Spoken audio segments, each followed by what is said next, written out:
Bonjour, alors aujourd'hui présentation non pas de un mais de deux kits d'un même mecha, d'un même mobile suit. Au 1.144 il s'agit du Zaku 3.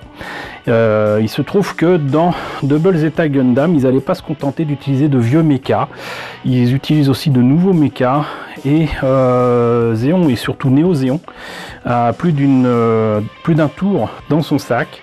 Et le Zaku 3 en fait partie. Pas de raison qu'on ait eu droit à un Zaku 1, à Zaku 2. Voilà un Zaku 3 qui emprunte visiblement un petit peu au côté, comment dirais-je, un petit peu plus fortiche du DOM que je vous ai présenté il n'y a pas très longtemps. Donc voici le Zaku 3 avec la maquette de 1986 et la maquette de l'an 2000 en High Grade Universal Century. Voilà, donc en plus de ça je vous montrerai même une version montée mais pas peinte de la version High Grade. Voilà, vous êtes gâtés aujourd'hui. Donc ce que je vous propose et sans tarder, c'est de découvrir déjà la version de 86. Alors très belle boîte pour cette version de 1986. Moi j'adore, comme vous le savez, tout ce qui est artbox, les box art pardon, donc de ces vieilles maquettes. Franchement c'est des pouces à la chasse, c'est magnifique, il y a des détails de partout. C'est pas toujours avec de bonnes proportions, mais je trouve que c'est quand même très inspirant. Voilà, là on a même droit d'ailleurs au personnage qui, j'imagine, pilote ce Zaku 3. Si je me rappelle bien, il s'agit peut-être même de forces de Zéon qui sont coincées sur Terre façon Africa Corps. On en voit d'ailleurs dans 0083. Il est possible que ça vienne de là. Je vous avoue que je ne sais plus. J'ai vu Double Zeta Gundam il y a bien des années et je n'en ai gardé que peu de bons souvenirs. Quoi qu'il en soit, donc voilà, très très belle image de Koichi Miyajima. Et là, on a droit également à de belles illustrations, de belles images. J'adore celui-ci. Je crois que je vous l'ai déjà présenté d'ailleurs. Le Zaku aquatique. Là, on a Double Zeta Gundam. Ici, je sais plus comment ça s'appelle. C'est une version évoluée du DOM. Donc, le Zaku aquatique. Le Jamrofin que je vous ai présenté il n'y a pas très longtemps. Et cela, je sais plus comment il s'appelle. En tout cas, on notera que à l'époque, donc ce Zaku 3 coûtait 700 yens. Et là, on a droit aux images du modèle monté peint, qui est franchement pas si mal que ça. Il a quelques petits problèmes de proportion, lui, par contre, très clairement, que ce soit au niveau du buste ou de la tête. Mais j'allais dire, il a de la tronche, mais oui, il a de la tronche. Ce vieux kit de 35 ans, pratiquement. Donc, voyons un petit peu ce que ça donne à l'intérieur. Alors, belle notice également, hein. Voilà, avec l'explication concernant son armement, le backpack, patati patata. La version montée et peinte, ici qui indique les couleurs, et malheureusement pas l'emplacement des décalcos. J'ai l'impression qu'il n'y en a pas. Les couleurs, mais surtout les grappes en présence avec les pièces, avec un petit peu de polycap hein, déjà.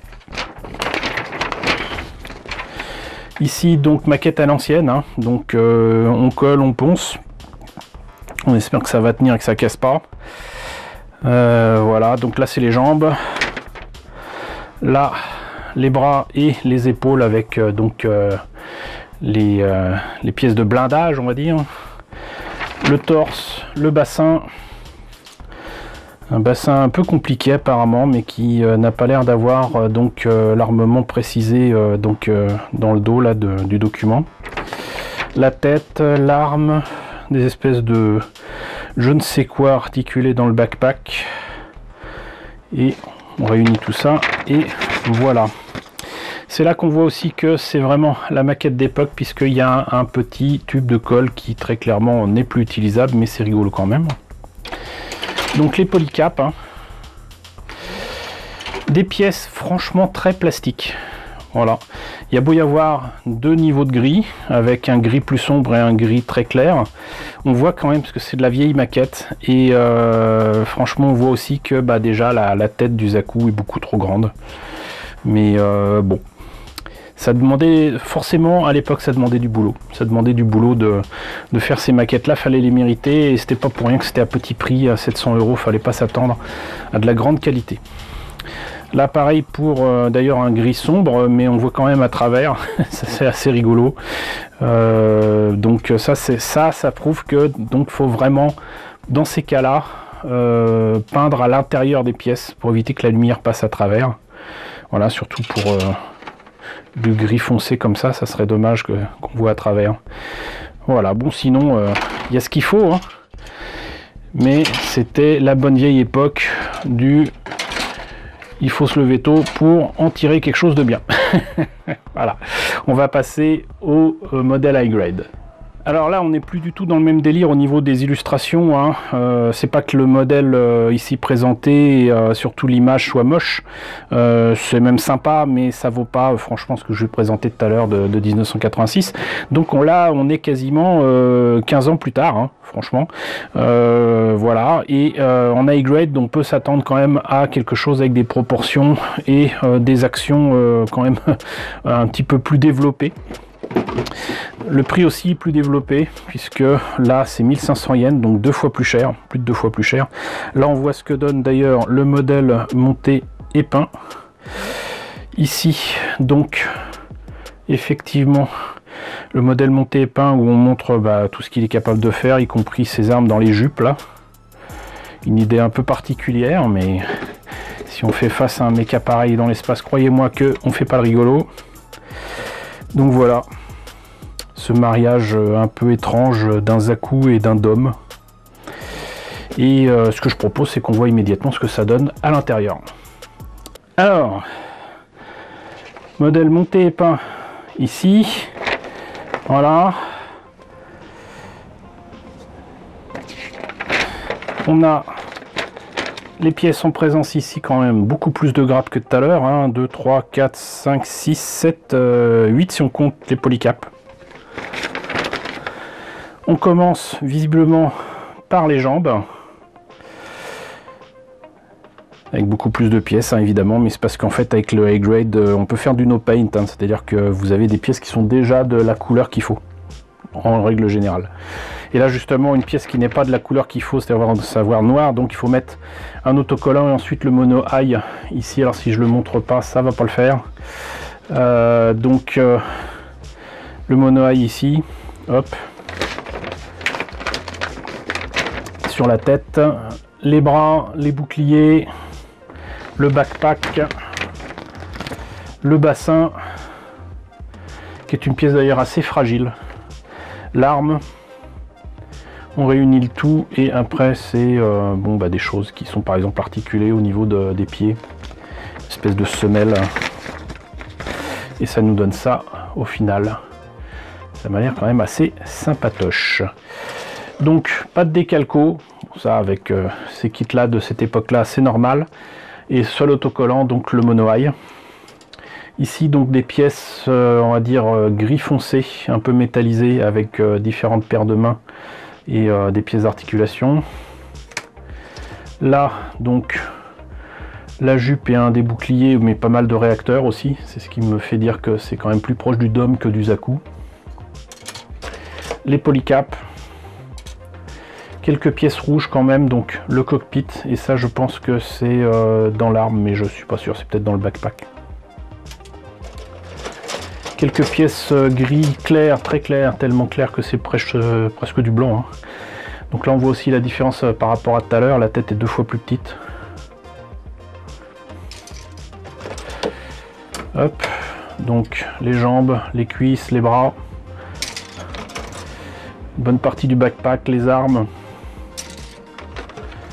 Là, vous voyez la taille des pieds, la taille imposante des pieds. Le buste. Voilà. Et donc pour voir un petit peu ce que ça donne, ce que je vous propose c'est de découvrir un kit que j'ai acheté déjà tout fait, il y a des années.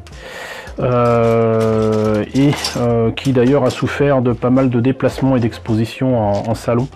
C'était pour montrer un petit peu ce que ça donnait en tel quel. On va voir ce que ça donne immédiatement. Alors je suis désolé, je vais pas pouvoir vous le manipuler ou quoi, parce que bah, comme je le disais, il lui manque quelques pièces, il est quand même un peu fragile, et il en a vu des vertes et des pas mûres, voilà, avec mes différents déplacements. Donc déjà la première chose à noter, c'est que c'est un kit qui a déjà 20 ans, mine de rien, et même s'il a plus de fonctionnalités que son digne ancêtre de 1986, il n'en reste pas moins pétri de bonnes intentions, mais de défauts aussi. Donc il y a des tas de pièces qui sont quand même très fragiles, notamment les antennes sur la tête. La jupe avec son arme là qu'on a passé tout à l'heure, bah en fait c'est bien gentil, mais il a quand même bien du mal à saisir les poignets pour tirer avec, à supposer que ça serve à quoi que ce soit. Les semelles sur les petits pétons là, ça part d'une bonne intention aussi, mais je vois pas à quoi ça sert, sincèrement. Ça n'ajoute strictement rien en termes de stabilité. Comme je disais, il y a quand même pas mal de pièces qui ont tendance à casser quand on le manipule, donc j'ai perdu quelques câbles, quelques réacteurs, etc. Et puis il y a quand même encore pas mal de pièces qui nécessitent d'être poncées ici, là, à l'arrière de la jambe, sur les boucliers, pas là, mais de l'autre côté, oui, clairement. Là j'ai même perdu une partie de la main ici, la paume de la main, bah, je l'ai plus. Il faudra que je la retrouve ou que je la remplace. Quoi qu'il en soit, de toute façon, c'était juste pour exposer comme ça, donc il a rempli son rôle, hein, ce brave mecha, cette brave maquette. Elle en a vu des vertes et des pas mûres, et vaut mieux celle-là qu'un modèle monté et peint par mes soins. Donc voilà ce que ça donne pour ce brave Zaku 3. Donc j'espère que la présentation de ce mecha vous a intéressé. N'hésitez pas à me dire ce qu'il en est dans la section commentaires. N'hésitez pas à voir aussi la série si vous pouvez, puisque c'est sorti en France, en tout cas en Blu-ray chez Atanime si je me trompe pas. Donc courez voir cette série si vous voulez par curiosité. N'hésitez pas à liker, n'hésitez pas à partager, n'hésitez pas à vous abonner si ce n'est pas déjà le cas. Coucou aux nombreux abonnés qui nous ont rejoints ces derniers temps, bienvenue ici. Coucou aux grands anciens qui me suivent depuis plus de 4 ans. Merci à tous de votre fidélité, merci à tous de votre soutien sur Tipeee et sur Paypal. Surtout, prenez soin de vous. Je vous laisse avec la liste des contributeurs de la chaîne. Je vous dis donc à très bientôt, très bientôt, pour la présentation d'un nouveau kit Gundam.